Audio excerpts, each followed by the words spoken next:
Good morning. Good morning, sir. How you doing? Pretty good, pretty good. How are you? I'm doing pretty well. I just finished a workout. Oh, nice. Very good. Yeah, so I feel good.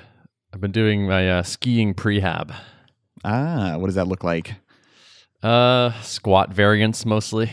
Leg workouts are the worst, but I know they're super important. So yes, and also like these, like I'm doing some weird like single leg variations to like strengthen my knees and the surrounding ligaments and stuff.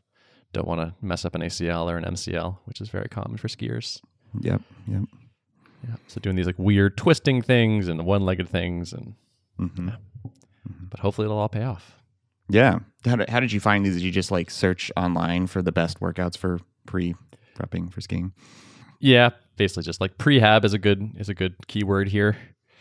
Just the like, okay, what are the common injuries that people face during doing this thing, and how do you try to head them off at the pass, kind of thing.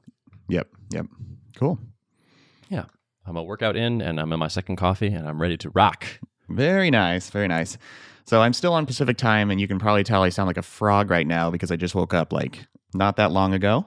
It's 7:15, but I'm planning to do a workout right after this to start off my day. That's been my flow here now. I'll either go for a short run. I can't really go for a long run because of my knees, or my father-in-law is like a spin class instructor, so he's just been giving me like kind of one-on-ones, which has been nice. Has been cool too. Yeah. So I can't get into spinning, I'm afraid. Yeah, I mean it's a poor approximation of the joy of like cycling. Like I love being out on my bike. It's just like all the pain with none of the actual like payoff of getting to whiz by nature really fast, you know.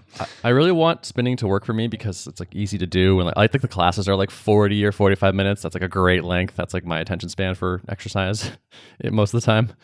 But every time I do it, I'm just like, I just don't like this. I just can't. I can't get into this. Yeah. And the goofy like, all right, now let's sit up and like do some arm things to like try to make this a full body thing. Like, oh god. This is ridiculous. Yeah. No, I share your skepticism. I would ideally want to keep some of my biking fitness over the winter, but winters are long in Minnesota, so we'll see how effective that is. But spinning might be the only way to stay close to that. So I don't know. That's fair. I might try to power through it. Yeah. So I have some interesting CEO news on the internet that I thought we could talk about today. Oh, yeah. Let's do it. So 2 CEOs that I know in varying degrees have stepped down and announced it in the last week. So the first is Chad Pytel, CEO of Thoughtbot. Really? Oh. Yeah. So I think he's been CEO for 17 years. That's a long run. It's a pretty long run. And he recently agreed to step down to become COO and promoted another, I think it was a managing director from one of the New York office into the CEO position. Very interesting. Like I remember talking to Chad, and I remember him telling me like, yeah, if I thought there was someone that would be better at being the CEO, like I would have them do that. I would like give it up. And I was like, yeah, you say that. But he did it. The madman. Did he publish kind of the context around why he did this? Yeah. So I think it basically turned into like the things that Chad was best at and liked to do were kind of operations related. So like at Thoughtbot, operations is like around client work. It's like who's scheduled when, who should work on this project, how are the projects going, are the clients happy, that kind of thing. As CEO, he was doing a fair amount of sales. I think that's kind of like the CEO job at Thoughtbot is like, has a lot of sales component to it. And he was good at sales, but like it wasn't like his unique skill and he wasn't loving it or anything. So apparently this person from New York is just better at the sales stuff and partnerships, which I think is also part of that. And he's gonna do the organizational stuff. That is an interesting way to break down the role of the CEO, because I mean I guess consultancies are probably different than SaaS companies in a bunch of different ways. It's interesting that it wasn't just a shift of like, I'm going to hire a chief revenue officer, a chief sales officer, or something like that, and like put someone in that role and retain the CEO title. I suppose for that business, it makes more sense for that role to be in the CEO role, but yeah, it's just kind of an interesting breakdown. It's interestingly humble, I guess, to me, where it's kind of just like, yeah, I don't think I'm best for this, so someone else should do it. And not being attached to the title or what that supposedly means about you or your role at the company.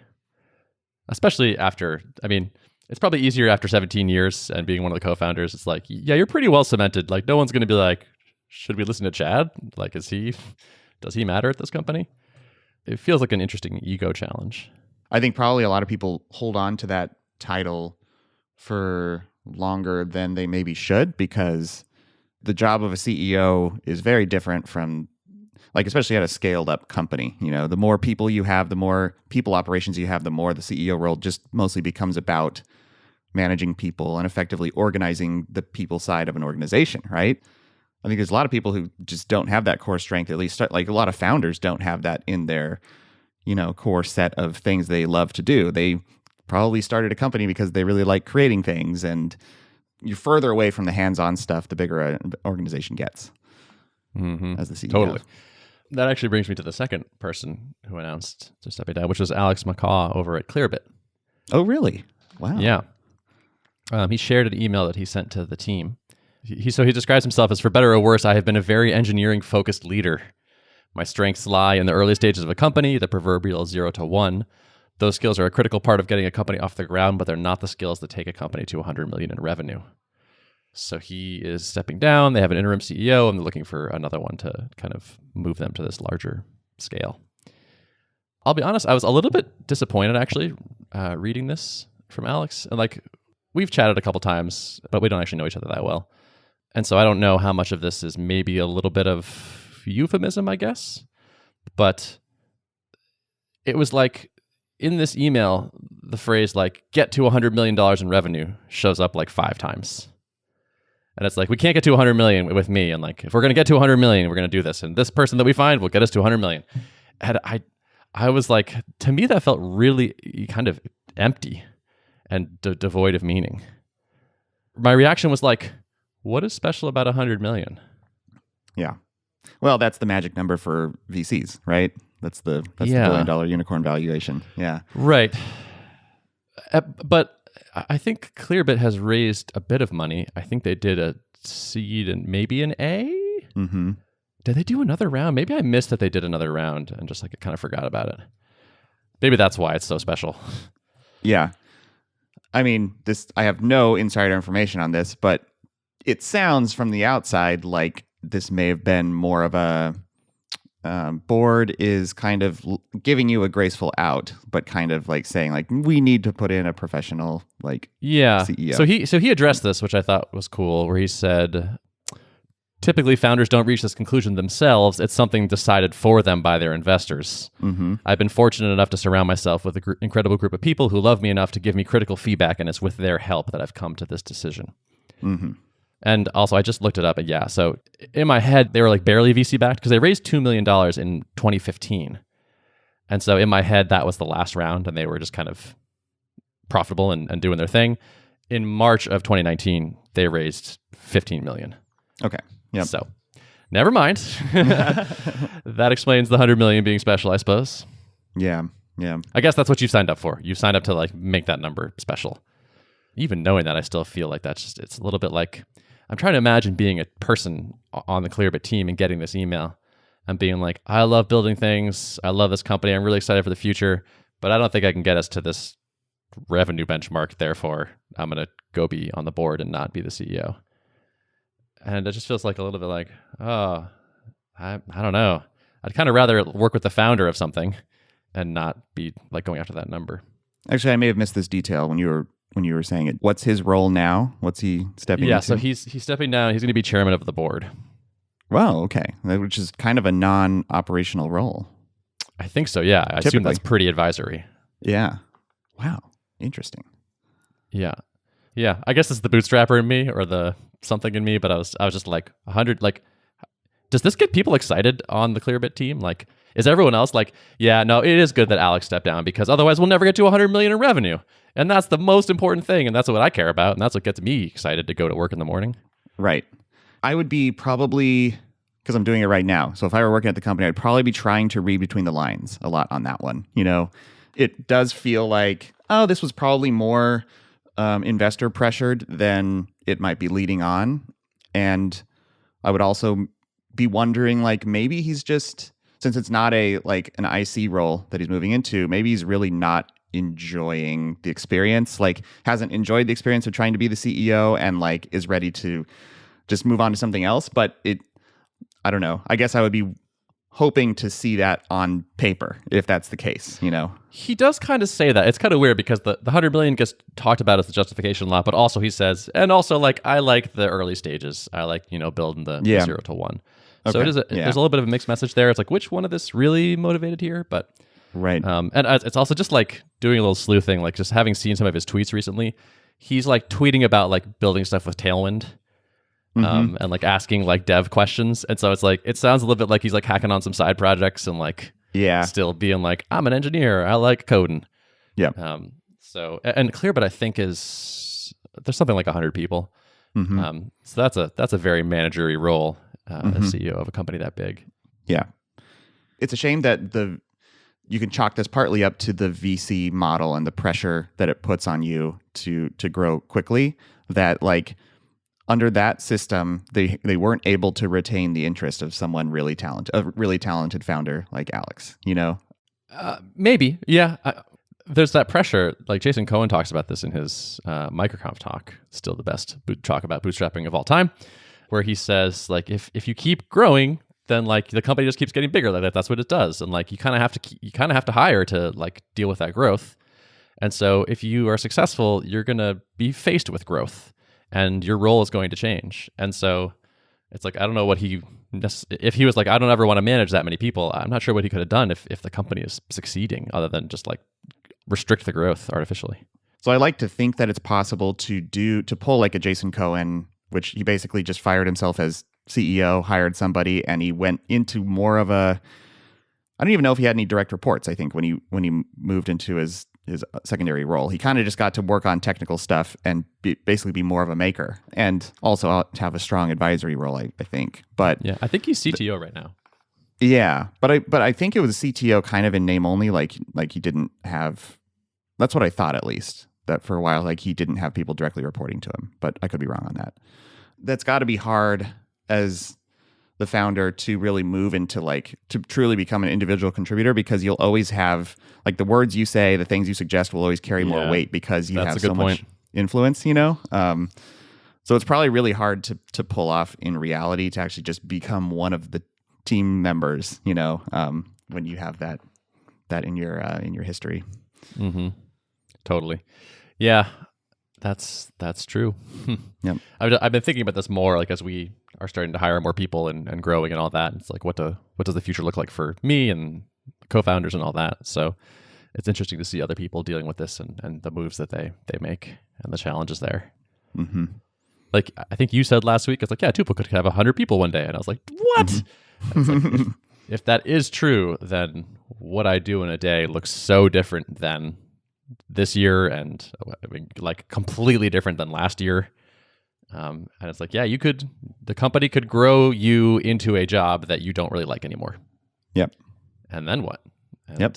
That's a challenge. Is this something you're worried about, or do you how much mental headspace do you give to it at this point? Not much right now. It's just been on my mind because I've seen these two people that I think I respect as CEOs and think they do a really nice job leaving to do other things, or not quite leaving for Chad's case, but I'm not worried about it yet, I would say. For me in particular, I usually am most stimulated by new challenges and new things.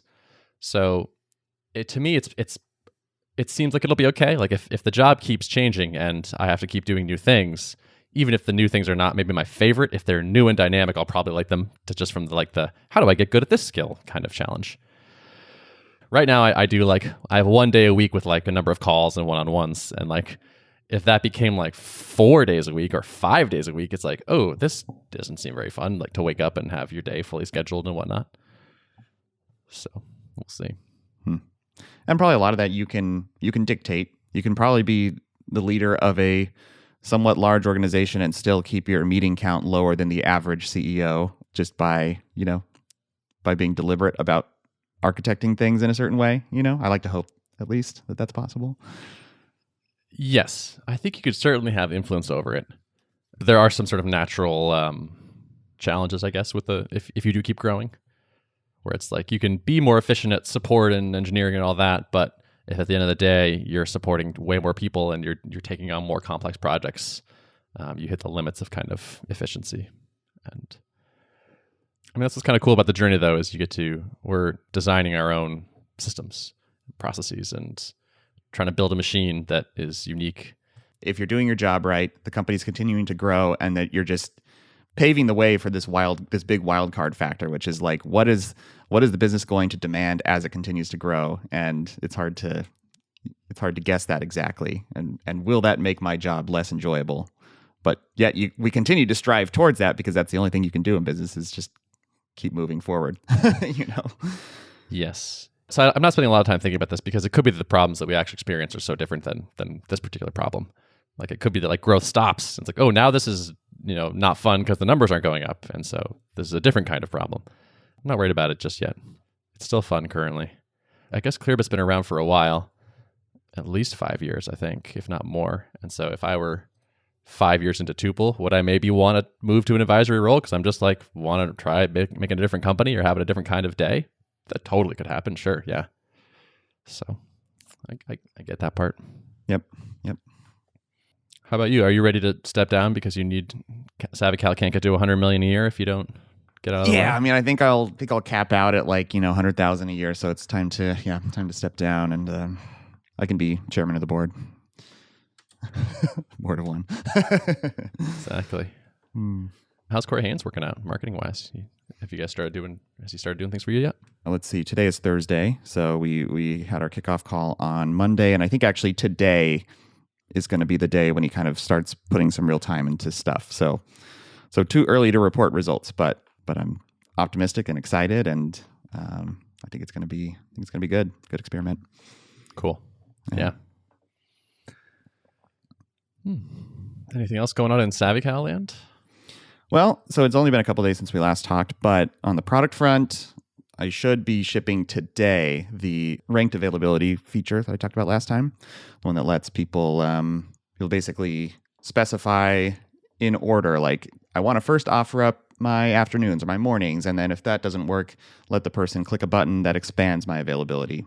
Straddles that line of like, I want to make known my preferences first, but if that doesn't work for you, I'm willing to accommodate. And it'll be this is the first kind of like, yeah, it's like a nuanced feature. I'm not sure if I nailed the execution yet, because like, part of this is about like, you want it to be subtle enough where not everybody just always clicks show me more times and always like blows past your preferences, right? So my first crack at it includes like a slight delay on showing the little text at the bottom that's like, having trouble finding a time, show more, but like, I didn't want that to be too prominent. At first I had like a button, and I was like, well, almost everyone's going to click that. It looks like a CTA. So there's a lot of like little nuanced things to figure out about this. And I think you want to communicate to people like, hey, these are the first choices of the person. You can book these other ones too if you must. Right. Yeah, exactly. It's been a fun one to kind of work through, and I did some promotion on Twitter of it yesterday, and it sparked an interesting kind of conversation where people are interested, and also like, I wonder if how this is gonna work out. I'm curious to see. And I'm like, so am I. It's an exciting one, because this one is really pretty novel, and I like that. I like the differentiation. Yeah. I mean, I think just a couple little things like this can go a long way into just giving people like oh yeah, I do like the sound of that feature. I'm willing to try you over something else. Yeah, and things have continued to go well on the revenue front. I'm adding a couple customers a day on average right now, so I'm getting dangerously close to the 1K line of MRR. Hey, which I'm super excited about. Like paid customers. Yeah. Yep.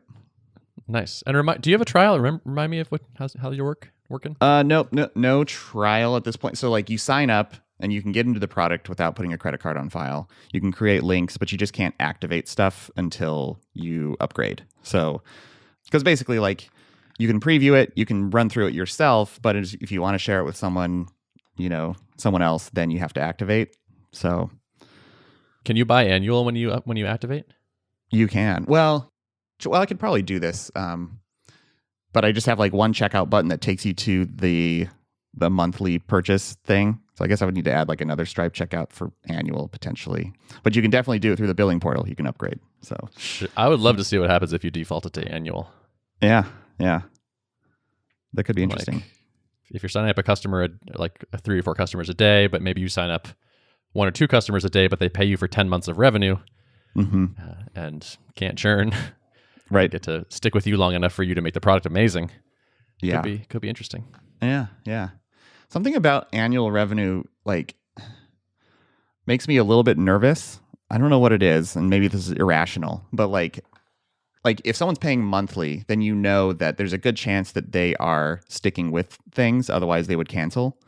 And with annuals, anytime I've done annuals in the past, like it's easier for them to just like, well, I paid for this thing already, I own it, and if I stop using it, well, I can just quietly fall away. And so I guess it's just, I don't know how much looming churn risk there is with annuals versus monthly. Like there's less concern about that, right? Yeah, I definitely had that in the early days with Tuple, whereas like we would sign someone up for annual, and in my head I was assuming their like renewal chance was like 1 in 10 or something. I just would discount heavily the idea like a year from now you're still gonna like pay again, and like I don't know. I haven't actually looked at what the renewal rates are on annual. We're mostly monthly now. So I get it. I get the monthly thing kind of gives you that. They're voting every month and giving you that feedback. Like, yep, still good, still worth it. That's reasonable, I suppose. One argument for the annual is that like it provides you with cash flow up front. If you've raised some money, then the cash flow is maybe a little bit less interesting. I don't know. It feels like still like mortgaged against the future a little bit to me, because it's like it's money up front for their subscription, and yeah, there's not like an actual fixed cost really attached to that aside from maintaining the product, but still it's like someone paid this money, and if they become unhappy with it and they're gonna churn out, and they would have churned out earlier, then it just feels like I don't know, harvested the revenue too early or something. I don't know. Yeah, but then again, you have the revenue, which is kind of nice. Non-refundable, yeah. At From a like certain a point, non-refundable. business perspective, being like, oh yeah, but I charged it for a year, but they would have churned after 6 months. Like, okay, that Right. seems kind of like a And feature. so, right. Yeah, right. As long as I set the cap on when I would be willing to refund. Yes, totally. Yeah. Yeah. And of course, you're like doing the things to try to retain them as long and like have them be happy and renew again in a year. Yeah. Yeah. Totally. But that kind of goes without saying. So, given that you're going to do that, I can't imagine you're going to just stop, right? So, Right. I don't know. Could be interesting.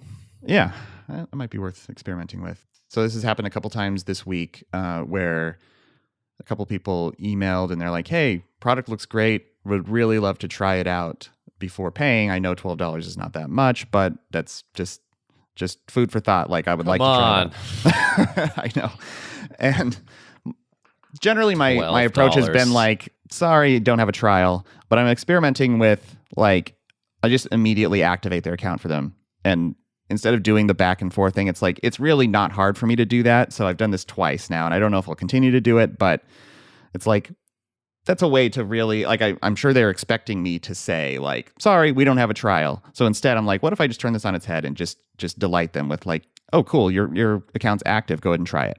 And I don't know, just see. Yeah. Just see I mean, that's nice like, from a delight perspective, but then do they convert?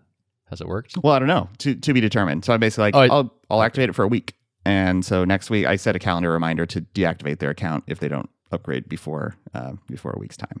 So, gotcha. Yeah. Interesting. Man, yeah, for $12, I know. Could I have a trial of this half a pizza? Right. I'm worried I might buy this small pizza and then not like it. Yeah. Come on. I know. You should just email them and say, for you, it's $30 a month. Yeah. I'll give you a trial, but then it costs $15 a month instead of 12 or something. You can have a 1-day trial, but then I'm going to charge you for 2 years. Yeah. It's the kind of thing I don't necessarily want to like encourage, but I kind of like getting creative with like doing things by request. I mean, I think that, I don't know, one thing I've thought about is, not offering a trial, but if someone gets in and has a certain number of touch points in the product, but just hasn't activated yet, then like sending a strategically timed email later on to say like, "Hey, do you just want to activate this for a week right now?" So people who are willing to try it right away and just activate, cool, they're set. But the other people who are kind of lagging, like incentivizing them to, yeah, I'll give you a trial, or just maybe automatically activating it for them. Like, "Hey, just so you know, you have premium now for a week, so if you want to try it out," and I don't know, that could move things. No, I think that seems like a really good thing to just have to automate once and just try. Yep. Yep. Yeah, that sounds good. And yeah, overall, I mean, I like the idea of like delighting people. If they're like, hey, can I do a whatever? And you're just like, yeah, here you go. That's, especially in the early days, building those serious fans is awesome. Yep. Yep. Are you asking people to tweet about it at all?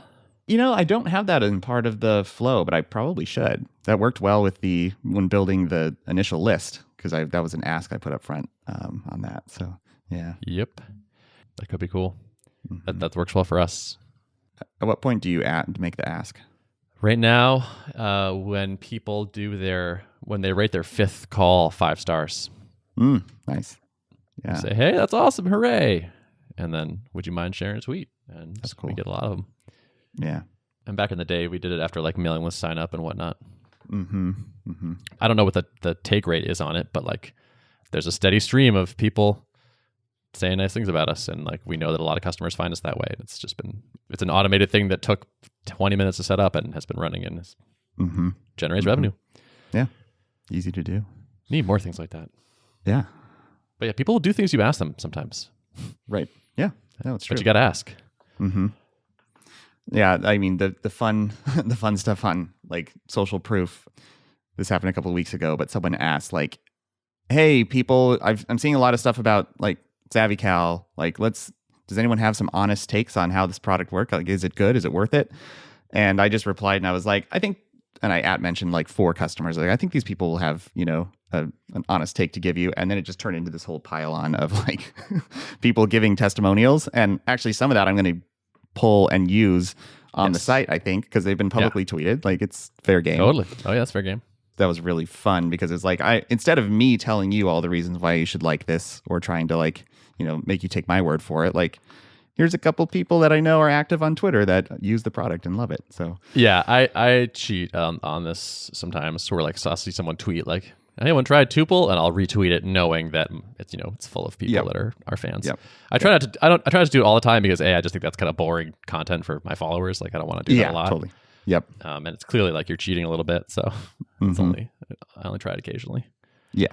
Use with moderation. Yes, exactly. Yeah. I'm trying not to get into expensive watches. Ooh. So the temptation is there. I'm slowly failing. Okay. But I've succeeded thus far. Yeah. Have I told you the crazy thing about fancy watches to me? We may have talked about this, but do tell again.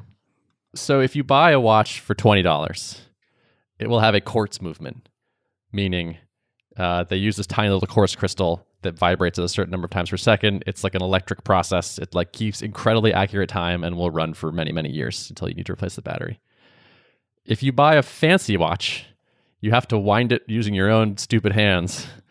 And it has this intricate, incredibly complicated mechanical process in it that's very sensitive, that requires occasional maintenance that costs a lot of money and is less accurate. Mm-hmm. Sounds like a great investment. Yeah, it's the stupidest thing. We definitely talked about this, right? I think we have before. Yeah, I don't want to go into my thing, but like, there's a couple of watches that I just think are pretty cool because they have interesting like legacies.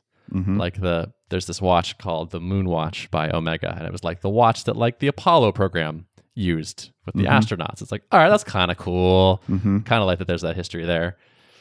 But it's like you have to wind the stupid thing. It's like, it's ridiculous. I don't know. It's like a weird intricate toy that you bought just because it is complicated. It's a testament to human ingenuity. Now, granted, it's kind of funny that like all that technology didn't just get scrapped once they figured out the quartz thing. They're like, actually, this is far superior, so we don't need this. But people like analog things over digital all the time. And yeah, exactly. That's kind of what it is, right? It's like, right. It's like the vinyl of telling time. Right. Right. There's our episode title right there. Yeah, right. I like it. But like, it's so funny to see like reviews of these fancy watches because they will spend so much time talking about like the history and the history of the place that made it and how it's in Switzerland and wow, isn't that amazing? And like, you have to do this because at the end, it's like, it's still a stupid watch. Right. And it costs $4,000. And so to make anyone think that is reasonable, you have to like build up this whole mystique about it. And so mostly I found that I'm rather unconvinced by the mystique. except in this one particular case of like, this is the Apollo moonwatch. Ooh, okay, that's kind of cool. I kind of like that. But it's like, oh no, this is the wedge. This is how they get you to spend that much money on a timepiece. Yeah, I mean, there's even the fact that you're calling it a timepiece. I know. I hate myself. It's not. I don't want to become this person. It's not a movie. It's cinema. It's film. I'm trying not to become this person.